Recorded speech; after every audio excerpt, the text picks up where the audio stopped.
Hello, and thank you for joining us. Today we are going to be reading The Magic Mirror from the Sen region.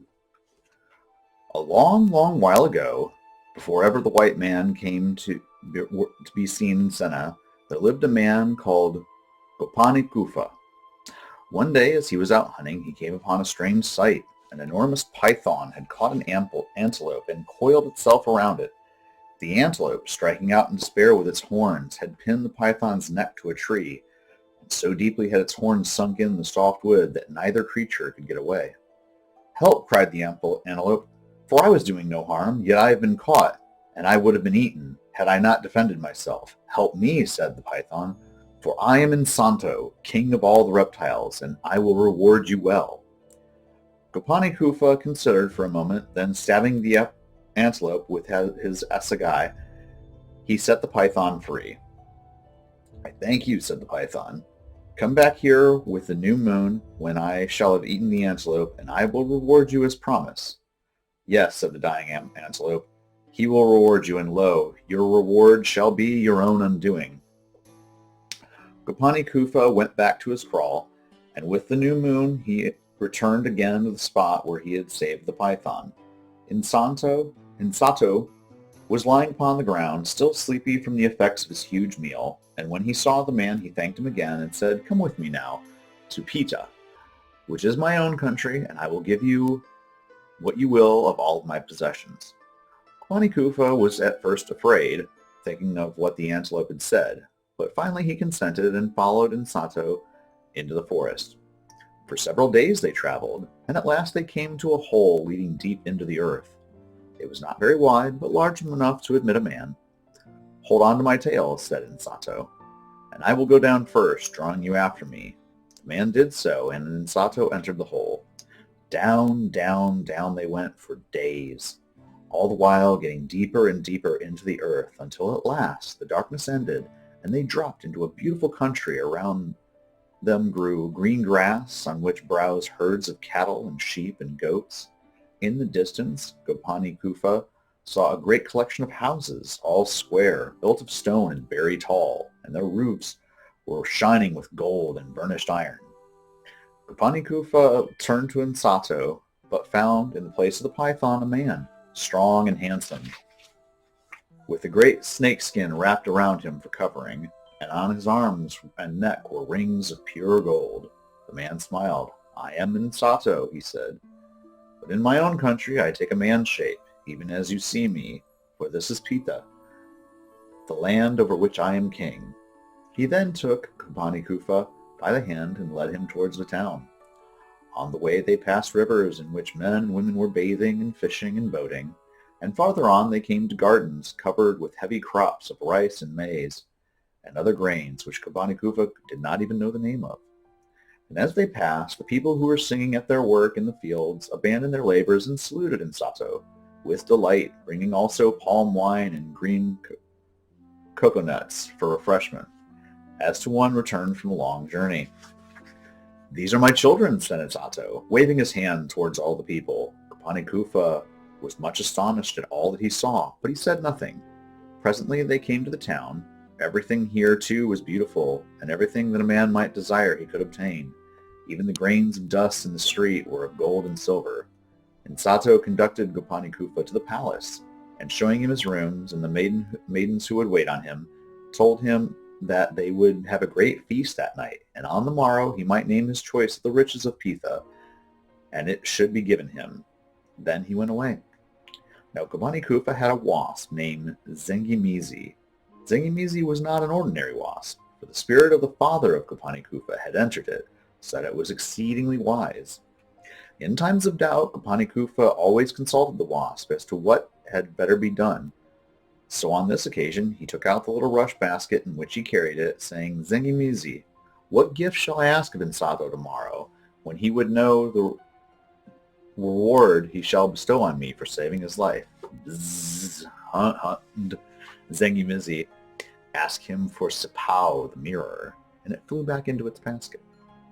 Gopani Kufa was astonished at this answer, but knowing that the words of Zengimizi were true words, he determined to make the request.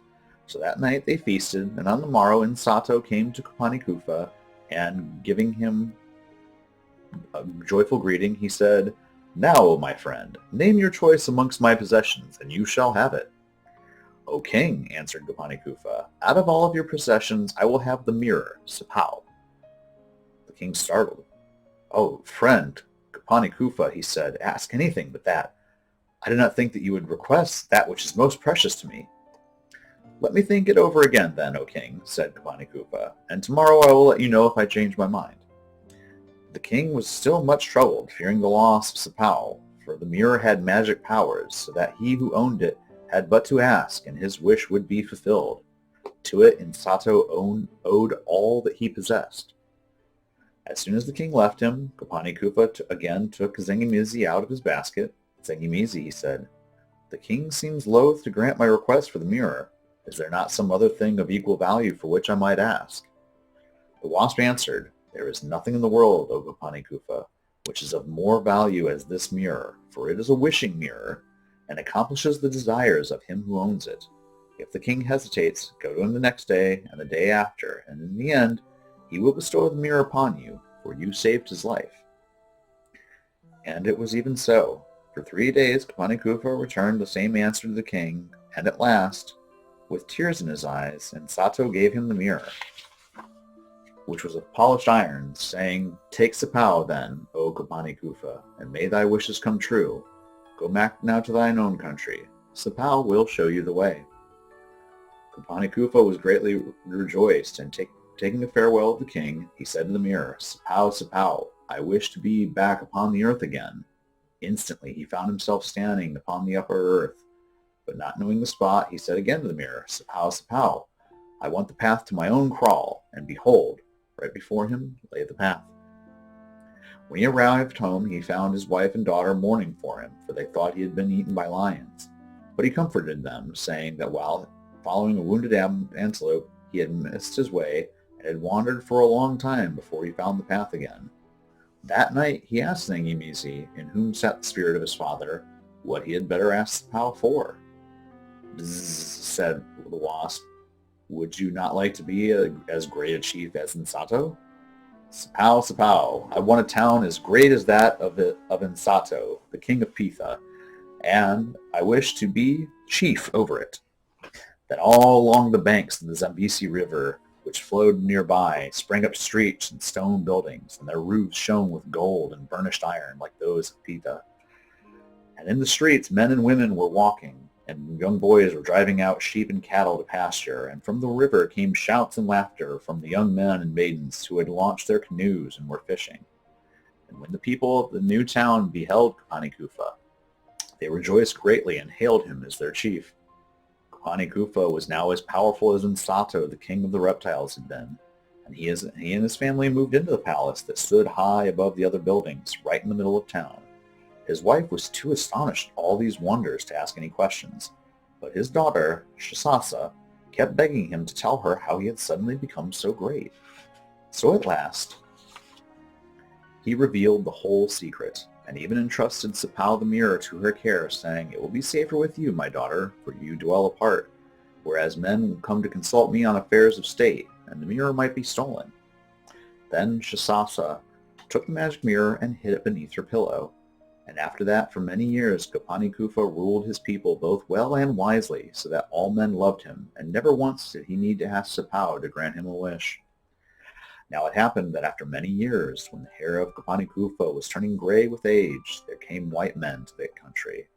Up the Zambesi they came, and they fought long and fiercely with Gopani Kufa, but because of the power of the magic mirror, he beat them every time, and made them flee back to the seacoast. Chief among them was one Ray, a man of much cunning who discovered whence sprang Gopani Kufa's power. So one day he called to him a trusty servant named Botu, and said, "Go you to the town and find out for me what is the secret of his greatness." And Botu, dressing himself in rags, set out, and when he came to Gopani Kufa's town, he asked for the chief, and the people took him into the presence of Gopani Kufa. When the white man saw him, he humbled himself and said, "O chief, take pity on me, for I have no home. When Ray marched against you, I alone stood apart, for I knew that all the strength of the Zambesi lay in your hands. And because I would not fight against you, he turned me forth into the forest to starve. And Kupani Kufa believed the white man's story and took him in and feasted him and gave him a house. And in this way the end came. For the heart of Shisasa, the daughter of Kupani Kufa, went forth to Batu, the traitor, and from her he learnt the secret of the magic mirror. One night, when all the town slept, he felt beneath her pillow, and finding the mirror, he stole it and fled back with it to Ray, the chief of the white men. So it befell that one day, as Kupani Kufa was gazing at the river from a window of the palace, he again saw the war canoes of the white men, and at the sight of his spirit misgave him. "Shisasa, my daughter," he cried wildly, "go fetch me the mirror, for the white men are at hand." "Woe is me, my father," she sobbed. "The mirror is gone, for I love Botu the traitor, and he has stolen Sipao from me." Then Kupani Kufa calmed himself and drew out Zengimizi from its rush basket. "O spirit of my father," he said, "what now shall I do?" "O Kupani Kufa," hummed the wasp, "there is nothing now that can be done, for the words of the antelope which you slew are being fulfilled." "Alas, I am an old man, I had forgotten," cried the chief. "The words of the antelope were true words. My reward shall be my own undoing. They are being fulfilled." Then the white men fell upon the people of Kupani Kufa and slew them together with the chief and his daughter Shisasa. And since then all the power of the earth has rested in the hands of the white men, for they have in their possession Sipao, the magic mirror.